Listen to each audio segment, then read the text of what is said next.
संध्या नाम की एक बहुत ही प्यारी और गुणवान लड़की थी। उसकी शादी केतन नाम के लड़के से होती है।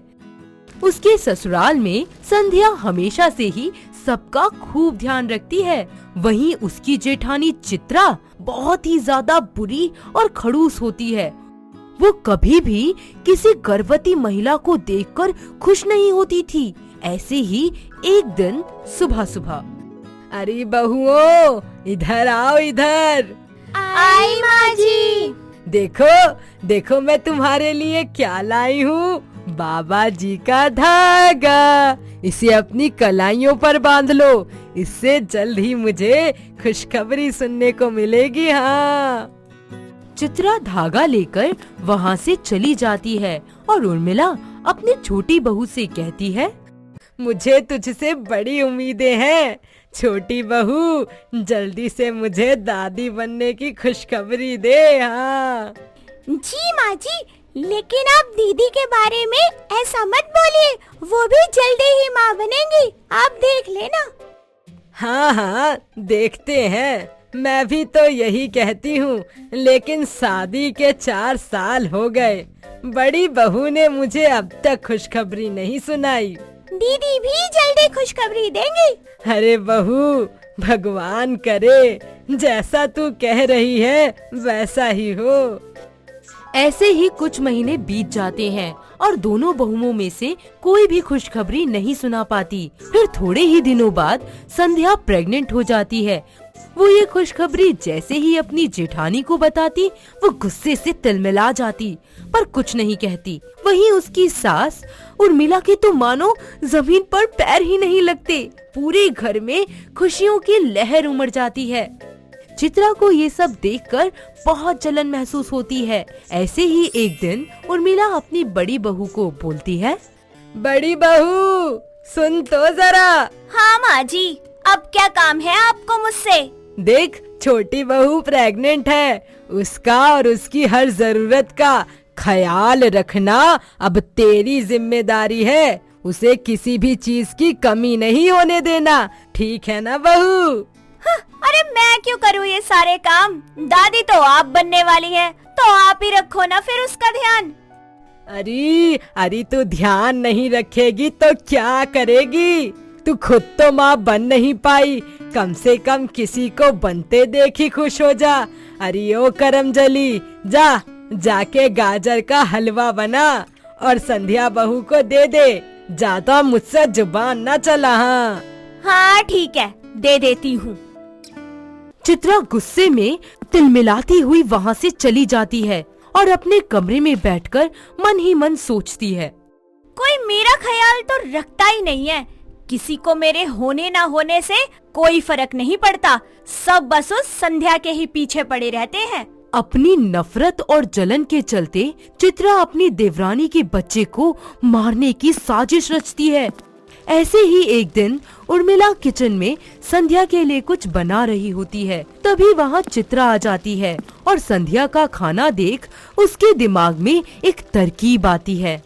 दीजिए माँ जी, मैं बना देती हूँ। क्या तू बनाएगी? अरे तुझ में इतनी अकल कहाँ से आ गई? बस माँ जी, मुझे लगा जो बच्चा होगा वो मुझे भी तो बड़ी मम्मी कहकर ही बुलाएगा ना। एक तरीके से तो मैं भी माँ बन जाऊंगी। अच्छा ठीक है, कर ले तू ये काम।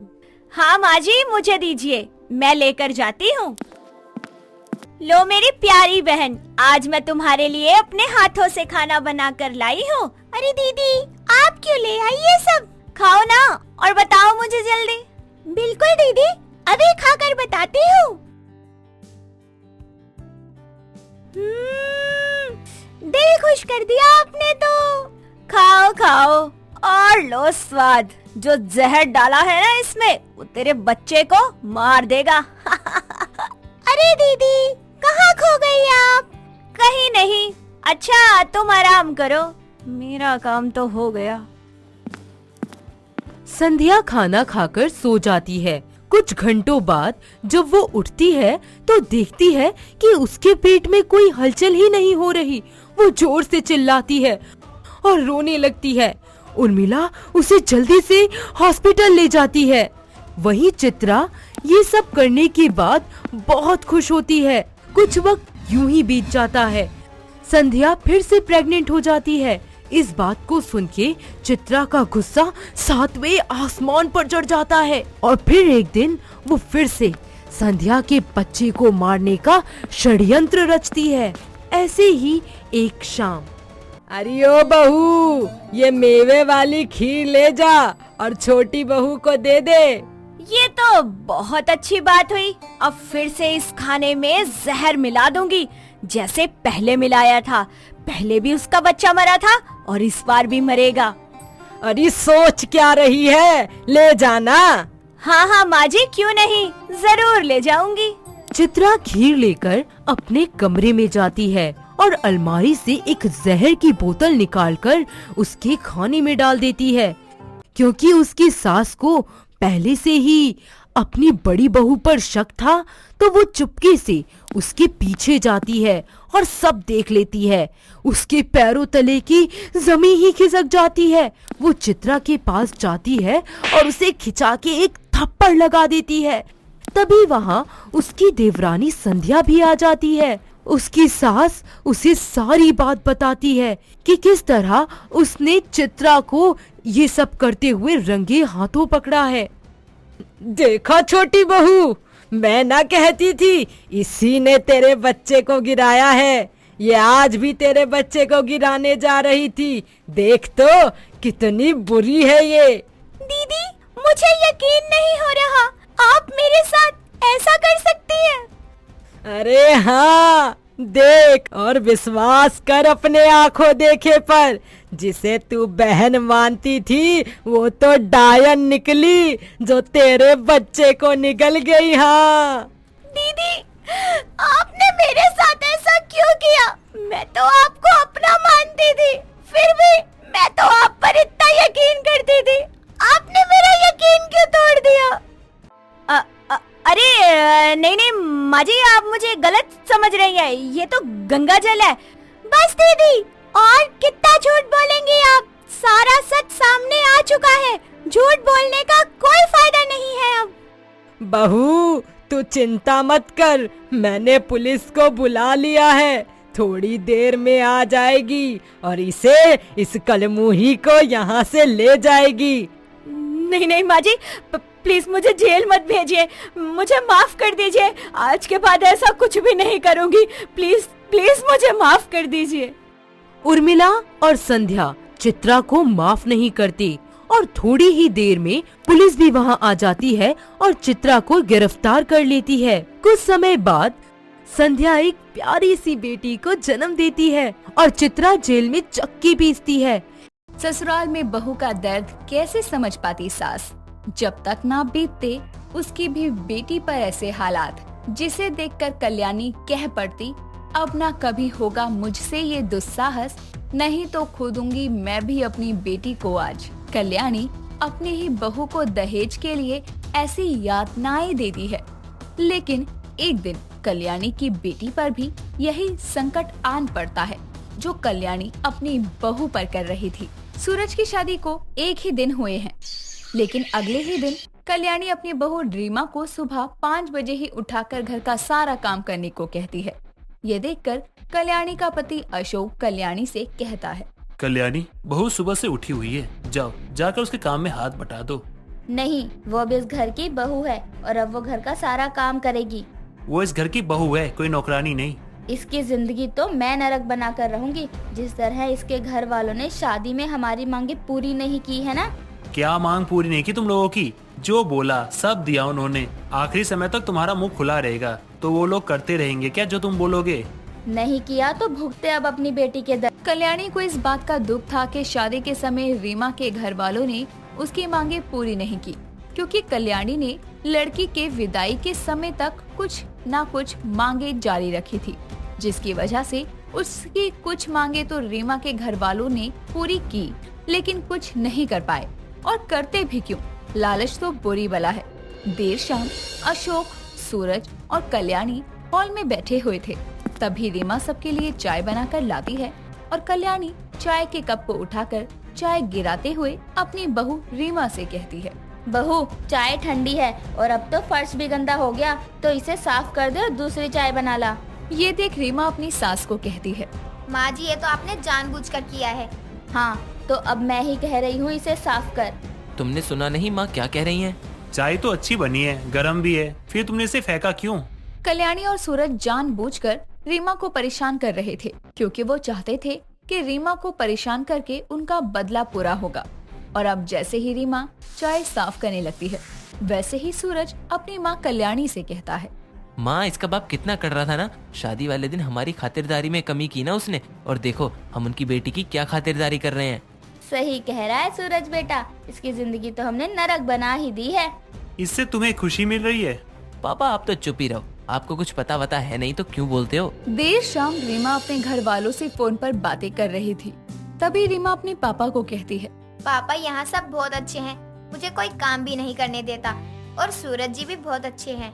ये सुनकर सूरज सोचता है, इसे अपने बाप को सुख देने का दर्द अब ज्यादा ही होने वाला है। अपने बाप को अच्छी बातें बता रही है, अब करता हूँ इसका ऐसा हाल कि बताने से पहले रोएगी ये। ये सोचकर सूरज अपनी माँ के पास जाता है और अपनी माँ को सब बता देता है, और दोनों अब रीमा को और परेशान करने का प्लान बनाते हैं। अगली सुबह रीमा जैसे ही किचन में जा रही थी, वैसे ही वो अपने हॉल में फिसल कर गिर जाती है, क्योंकि कल्याणी ने तो वहाँ पर तेल गिरा रखा था। और गिरने की आवाज सुनकर ना तो सूरज और ना ही कल्याणी वहाँ आते हैं, लेकिन रीमा का ससुर अशोक अपने कमरे से आता है और रीमा को उठाने लगता है। तभी रीमा अशोक से कहती है। पापा जी, मैं ठीक हूँ, मैं उठ जाऊंगी बस थोड़ी देर में, बस थोड़ी सी हाथ पैर में चोट आई है। बहू, यहाँ पर तो किसी ने तेल गिरा रखा है।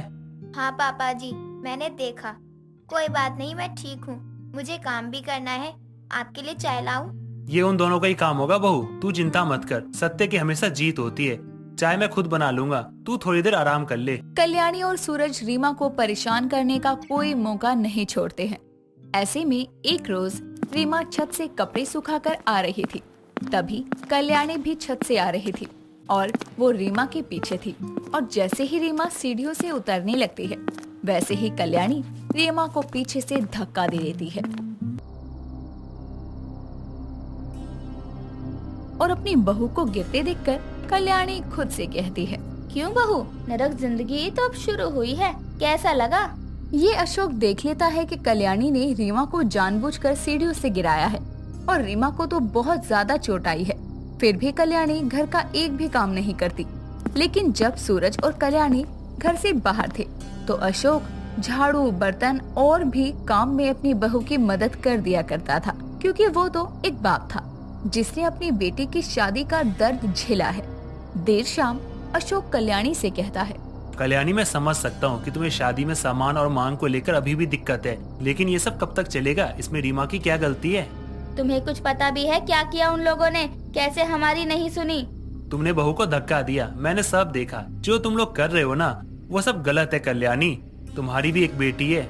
उसे कोई छूकर भी दिखाए, एक एक को खत्म कर दूंगी। अगर यही रीमा के घर वाले करे तो हम भी चुप नहीं रहेंगे।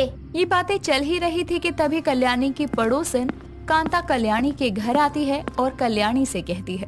कल्याणी कैसी है? आजकल बाहर भी नहीं आती। हाँ, काम ही इतना रहता है, समय नहीं मिलता। कल्याणी और कांता आपस में बातें कर रहे थे। तभी रीमा चाय लेकर आती है और रीमा के हाथों सर पर चोट देखकर कांता रीमा से कहती है। बहू, तू ठीक तो है ना? ये चोट कैसी? क्या हुआ तुझे? आंटी जी, वो मैं सीढ़ियों से गिर गई थी ना। तभी कांता को कुछ सही नहीं लगता और रीमा के जाने के बाद कांता कल्याणी से कहती है। क्या हुआ कल्याणी बहू को? कहीं तूने मारा पीटा तो नहीं अपनी बहू को? कैसी बातें कर रही है कांता, भला मैं क्यों मारूंगी इसे? कल्याणी कांता से बातें कर रही थी कि तभी एक औरत कल्याणी के घर में आती है, जिसने अपने चेहरे को शॉल से कवर रखा था। और कल्याणी उस अनजान औरत को देखकर उससे कहती है। कौन है और क्या काम है? बिना कुछ बोले घर में घुसी आ रही है। तभी वो औरत कल्याणी के गले लगकर रोने लगती है और कहती है। माँ, मुझे अभी के घर वालों ने बहुत टॉर्चर किया, मुझे घर से निकलने नहीं देते थे। मैं कैसे भाग कर आई हूँ ये बस मैं ही जानती हूँ। मंजू, तू ये क्या हालत बना ली तूने अपनी? मंजू बेटी, क्या हुआ ये सब? तेरे ससुराल वालों ने तुझे मारा पीटा? उन्होंने मुझे मारा ही नहीं, कमरे में भी बंद रखा। मैं अब कभी उस घर में नहीं जाऊंगी। माँ, आप ही कुछ करो। ये सुनकर कल्याणी की आंखें भर आती है, क्योंकि मंजू उसकी बेटी है और अपनी बेटी को ऐसी हालत में देखकर कल्याणी मन में सोचती है, मैंने जैसा अपनी बहू के साथ किया वैसा ही मेरी बेटी के ससुराल वालों ने उसके साथ किया। तभी मंजू को देखकर रीमा जल्दी से उन्हें हॉल में सोफे पर बैठाकर पानी देती है और मंजू भी रीमा के गले लगकर रोने लगती है और अपनी भाभी से कहती है, भाभी, मैं अब वहाँ कभी नहीं जाऊंगी, मुझे यहीं रहना है। हाँ हाँ मंजू, अब आप यहीं रहेंगी हम सबके साथ। तभी मंजू रीमा के हाथों की चोट देखकर अपनी भाभी से कहती है, भाभी, ये कैसे हुआ? अब ठीक तो है ना? हाँ हाँ बहू तो ठीक है, लेकिन तेरी माँ और तेरे भाई ने ना इसे मारने के लिए कोई कसर नहीं छोड़ी थी। तो माँ ने ये सब किया है? क्यों, तू अपनी माँ को नहीं जानती क्या? माँ, आपने जैसा भाभी के साथ किया वैसा आपकी बेटी के साथ भी हुआ। अगर आप इन्हें बेटी मानती तो आपका क्या बिगड़ जाता? मंजू, मैंने ये सब किया, मुझे नहीं पता था कि मेरी अपनी बेटी के साथ भी ये सब हो जाएगा। माँ, क्या हो गया है आपको और माँओं को, जो अपनी बेटी को बेटी तो मानती हैं, लेकिन अपनी बहू को दुश्मन। आप ये क्यों नहीं समझती? उनसे ही तो आपका वंश आगे बढ़ेगा। अपनी बेटी की हालत देखकर कल्याणी और सूरज को बहुत पछतावा होता है कि उसने जो रीमा के साथ किया वही मंजू के साथ भी हुआ और ये गलत था। लेकिन अब कल्याणी को सबक मिल जाता है और रीमा भी तो किसी की बेटी है, जैसे मंजू उसकी बेटी थी।